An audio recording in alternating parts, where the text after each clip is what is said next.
Last year, I bought a new one, wore to school sport, where I have my school pen. My school, what's happening? Mm. And then soon on the heels of that, I saw the video circulated at the Yes, yes, foundation school. yes. And Pastor Ferdy and Glyne and those who are listening, what made me play over and over again when I saw the anger of that young man, how he beat upon that girl, I was waiting for him to kick her. All was left for that young man to do was to kick that girl. I laud the teacher for trying her best to control and separate. We're told that the Ministry of Education has advised that in cases like that, that teachers do not intervene, do not intercept, they do it at their own risk. Similarly, peers. Mhm. I laud her. Yes, I say yes. thank you, ma'am, whoever you are. She tried.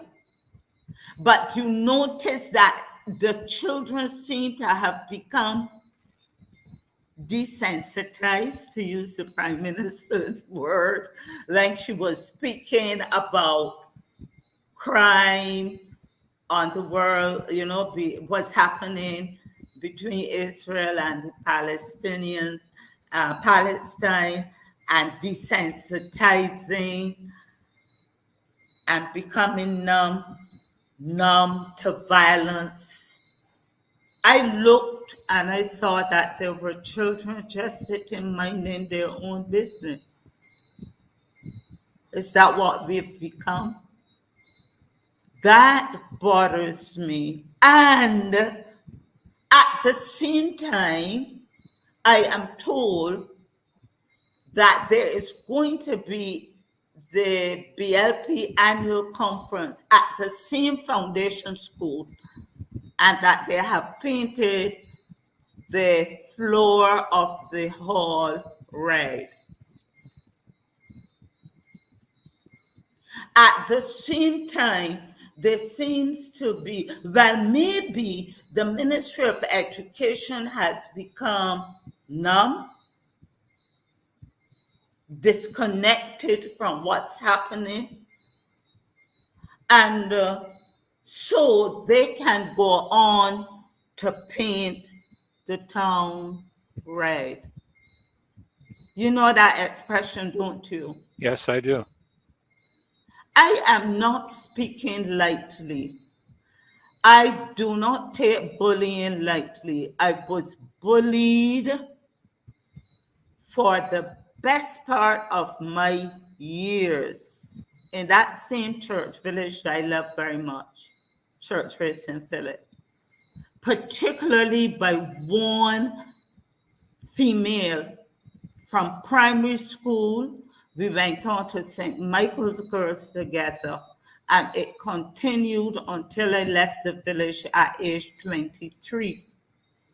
And if you look closely in my forehead, I have a scar from a rock thrown Hmm. Hmm. by her. I have a very gentle spirit, but she forced me to fight her, that even the neighbors could not contain me. She bullied me. We went to the same Sunday school, the same church. We went to the same shop. She bullied me on the way to the bus stop, bullied me at the bus stop, bullied me on the bus, and she had her team with her. She bullied me walking from the bus stop to St. Michael's School. She was a year ahead, but she bullied me at St. Michael's School. She bullied me from walking to the school to catch the bus, on the bus, and it was a cycle. You went to Sunday school, the same thing. That is why I want something done about bullying in schools. I have experienced it, and it created a fear in me for years into my adulthood. Yep. And I have some suggestions, but just let me step back to the contradictions I am seeing. Note that I extended condolences to the BLP family over the loss of Sir Henry Ford. That is where lines are suspended, and there is a community spirit, a communal response to a loss or to a tragedy. That's what Barbados is about, not the division that I am seeing coming from that side. Now, starting, I don't know if tonight, tomorrow, there's the annual conference. Yes, you have your annual conference, you celebrate. But while the country is falling to pieces, while things have fallen to pieces already, when there seems to be no semblance of order or understanding, you are painting the town red. I don't know if you could see it, but I had forwarded to me that yesterday, while I stayed at home, I didn't know about it. Yesterday, Thursday, the 17th of October, under the BLP logo, all day, Red day. your red day, all day red day, red shirt, pants, dresses, skirts, shoes, socks, hair, bags, swimsuits, exercise gear, red everything. When the country is falling to pieces, red blood has been spilled all over this land. Where have they been? Is that the kind of red? Why did they not say that red blood? I'm not a happy trooper. I am not happy.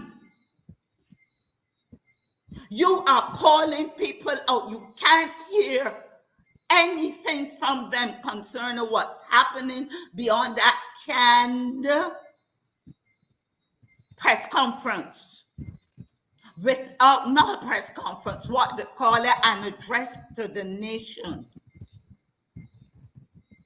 You are not hearing anything. Blood is being spilled in school. When that child was stabbed, what came out of that child? Red blood.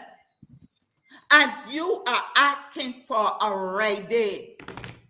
We rock our pretty socks on Down syndrome day. We wear pink for breast cancer. We wear purple. We wear all the other colors representing something that is meaningful. And you are asking people to rock red on Thursday, the 17th of October. That is no respect for a country. Mm-hmm. Mm-hmm. It is causing division, the kind of division that happened now. I have a red shirt. A couple red shirts were given to me, and I give them away because I said there's too much of that happening now. People are even afraid to wear red. I know it, Pastor Furley, because they don't want that kind of association and branding.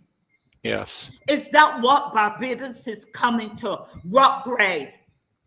Paint the floor as we can see there in red. Not only that, Ah, not only that, but do you know what? And they are painting the town red. I am listening and I'm going to listen. I am going to listen to hear the rhetoric, the yeah, narrative, the fallacies, the misleading information. And you know that there are other words or synonyms that can be given to the term misleading information, the untruths, the pulling of the wool over our eyes. And I am listening out for the what you call it, the political showing off, the beating on the chest. And they will be painting the town red. Let me tell the listeners what that phrase painting on the town, painting red, because while Barbados is you're seeing more blacks, black and white, people at funerals, loss, lifelong grief. There will be no doubt painting the town red with their celebrations, with the catering. Just let me pull up the what painting the town red, because it's what they intend to do. It means to go out and enjoy oneself flamboyantly. Go out and I didn't say it, but the Cambridge Dictionary says to paint the town red is to go out and enjoy yourself by drinking alcohol, dancing, laughing with friends. To paint the town red is an American expression meaning to go on a reckless debauch, to be wildly extravagant. Originally, the metaphor applied to bonfires. So they are going to be painting the town red, while Barbados is being held ransom, or we're being held over a well. And all you could think of is to rally up and work on people's psyche and saying have an all day. Now you see Pastor Ferdy and Glyne and the listeners, we can't take them seriously because it is out of the same two-edged sword mouth. The PM asked for a day of prayer. You remember? yes, I do. And with the same breath, you are saying all day red. What message is that sending? Just like the all right tents that did, was it $2.5 million? $5 million. $5 million went to refurbish Austin. Still, Austin was closed 2 weeks ago for maintenance and refurbishing. Where you get some paint and paint the floor just to celebrate. And we do know what the influences at the foundation school. The chair and the management of that board. It could not be more partisan. Wow. And blood is being spilled all over streets. When we thought that we were exhaling and getting a reprieve, I told my husband, shooting has stopped on the streets. but it has transitioned. There's no shooting in the schools, but the violence has transitioned to the schools. And this week alone, we heard of a shooting in Newton Crescent, the Pine. We heard of a stabbing incident at the St. Michael's School. And You, God knows what else went on that we have not heard, you know, that has been hush hush. on that matter, Rose, with the stabbing at St. Michael's School, just so we have a clarity for those that are listening. You shared with us just now your experience of being bullied by that lady, and inevitably what happened. They couldn't get you pulled off of her in your retaliation. My understanding, for those of you listening, is that the young lady who stabbed the other one complained to the school that she was being bullied by the one she stabbed with the scissors, and the school did nothing. I had a conversation up to today, Rose, with her great Yes, please. grandfather. Up to today, I spoke with him on the phone. And I will share, he shared this with me to make sure we get it clear on the show. The young lady who did the stabbing, all right? The young lady who inevitably, I think I have it right. The young lady who did the stabbing, she was being bullied. You see, when we have an educational system, and you mentioned something just now that I can't believe I heard you right, and I don't know, Glyne, if you heard what she said, but you mentioned something just now that the uh, teachers at the schools have been instructed not to get involved when students are fighting with one another. And someone actually posted in our chat that the teachers were instructed not even to assist a student who is suffering from asthma with the administering of their medication. Are we? I am hoping that these things are um, are allegations and stories are not true. Because I will remember when I was at school, the fights that broke out. Sometimes we even got involved to separate the students because we knew what would happen. And sometimes the teachers would come out and get involved as well to separate the students to keep the matter escalating to a irretrievable point. Now, that child that actually did the stabbing now, that child is now facing criminal proceedings because somebody in the school did not listen to her when she said she was being bullied. And so we need to revamp, we really desperately need to revamp how these processes are managed at the school. And I will say it is going to take, the one thing I agree with, Rose, and I hope you'll agree with me on this, the one thing I agree with, I can't remember if it was the Minister of Education or the Prime Minister, the one thing I will agree with is that there's need to be a collaborative effort between the parents, the teachers, the schools, and the Ministry of Education to be able to rein in this reign of terror that is beginning to be inflicted upon our educational institutions. That is the one thing that I would say, because you can't blame the parents in totality, because sometimes parents do the best that they can, raise the child the best they can, and something will trigger that child in school that it could react a particular way that it's not being trained to. Then you can also have the teachers. I remember in the days, and you would know of this, Rose. I remember the days when my mother was a teacher. She was not just a teacher, she was a mother to some of these children. She was a psychologist. There were times she even had to be a lawyer for the parents, to the point, Rose, where parents used to come to see her because of issues in their household with the husband.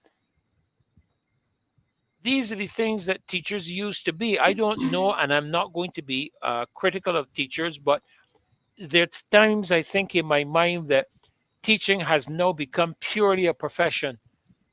But in my mother's day, it was much more than that. It was not just ensuring that children receive the academics, but the skills and values of life were put into them. I remember doing domestic class, a boy doing domestic class, Rose, Mm-hmm. to learn how to cook, to develop my values and skills, not just to learn my arithmetic. It was what it was then, and English language and that kind of thing. But I was taught all of these different things. We had little gardens that we did out in the back of the school as Yeah. children to help us develop this certain skill. It wasn't just to learn how to do a garden, it was to develop skills of looking after yourself and development and becoming industrious. All of, we didn't realize it at the time, but that was what the teachers were doing with us at the time. What has happened to all of this?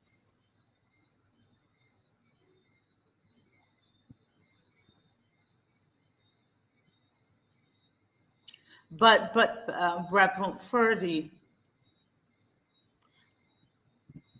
I do agree with you. You were probably in the car as I was rehearsing aloud with my husband, because, as you know, we had to drive way out to attend to that matter. And I was rehearsing to him, and I was saying, I'm empathetic towards parents because, as you said, some parents do their best and their the outcomes do not always demonstrate that the parent has tried. Children have minds of their own and they would choose even from the very best home, the homes that are nuclear, the homes that there are supportive partners, family members, neighbors.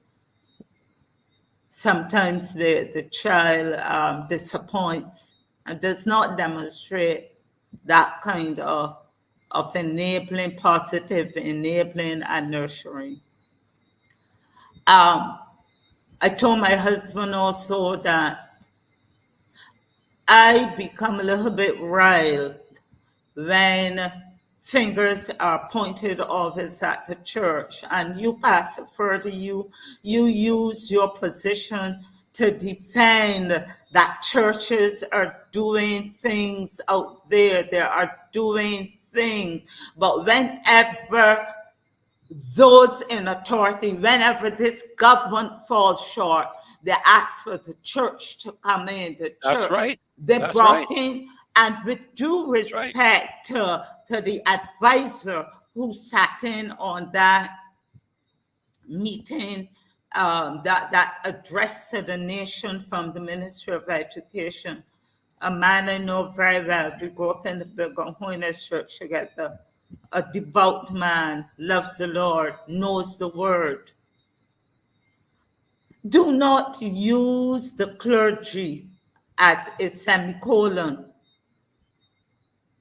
Do not use the church when your backs are against the wall, when you don't engage the church, even with the cybercrime bill, you're putting the church in a position that will render them helpless, as Pastor John That's Carter correct. pointed out, and you shared, Pastor Ferdy. I'm riled. I am a church member. My church, my member church, Abundant Life Assembly, goes into the community. We have crusades, we have house to house evangelism, we do helps in the immediate community and even beyond. What about First Baptist down constitutional work? The church in the city, in the heart of the city, with the city in its heart. They have programs in there for mentoring, helping young men, helping families. I belong to an organization. My husband's the president, chair, which one, but Family Faith Freedom Barbados. And you would have seen the articles sent to the nation, to the press. We've had Yes. rallies. You've heard the voice of Veronica, Dr. Veronica Evelyn, and other denominations, Catholic, Anglican, Methodist, Evangelical, Pentecostal, the Rastafarian, even Muslims. They reach out, but we cannot do the work of government. We cannot do the work of those we have elected to parliament. And I have not heard any MP standing up in the privileged, honorable lower and upper house and speaking to the matter of violence. I have not heard. And they will be painting the town red this weekend, inviting persons to do so from yesterday. Not only that, but I have not heard any solutions. If you have heard solutions, Glyne and Reverend Ferdy and anybody in the chat, let me know solutions. And one of the things that I was sharing, I said, how can we do it in the immediate short term?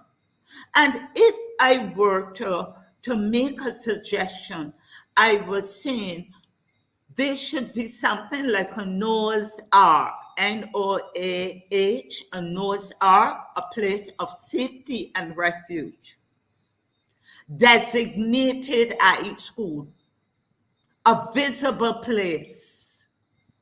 And I like that. I like that.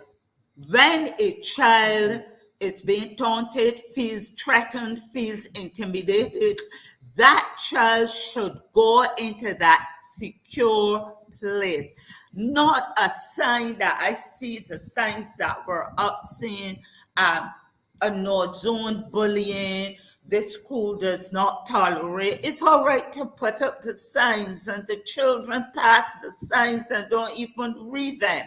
That's right. Have a designated area, I like and that. where the child, when the child feels threatened, intimidated, helpless, that child retreats there. An adult goes immediately to the child, find out what is happening, records it, and make an immediate intervention between the child who is being victimized, hurt, beat on, intimidated, and the alleged perpetrator. Well, A designated area. Another suggestion that I have, Pastor Bert. before you move on, Rose, it wouldn't surprise me in the least if tomorrow or sometime next week you hear them come up with that idea. And I will say thank you, won't we? I mean, that is a brilliant idea, Rose, because every single one of these situations needs to be investigated, not for the case of punishment and so on, but for the case of trying to help the child, because we don't know the condition. My wife and I, in terms of ministry some years ago, we talked about the dysfunctional family, and we have a lot of dysfunctional families in Barbados that children are coming to school from every day.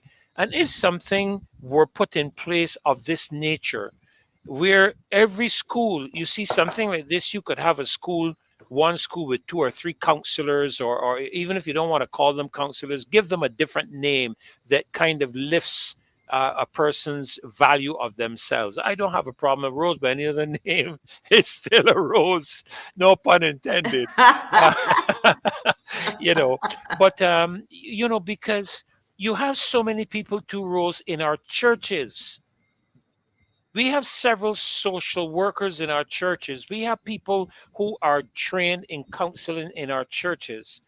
Who and I mean, when I say that, I don't just mean Pentecostal. That all of the churches have people Yes. in them who could be allocated to those kind of setups. And the problem here is, Rosa, that the only time you hear this is if the government is going, and I said, really don't want to hear no more talk. I want to see action.